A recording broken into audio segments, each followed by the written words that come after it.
Furðudýr vikunnar er kóngakóbra.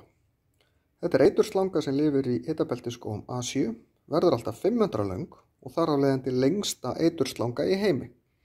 Það eru til lengri slöngur en það eru kirkjuslöngur. Slöngur skiptast í kirkjuslöngur og eiturslöngur.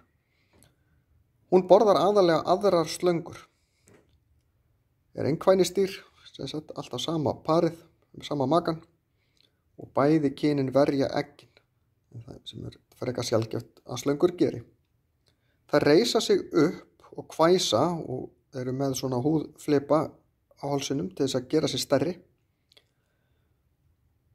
Og slöngur vilja ekkert endilega bíta dýr nema það sé bráð sem þau telja sig geta borðað.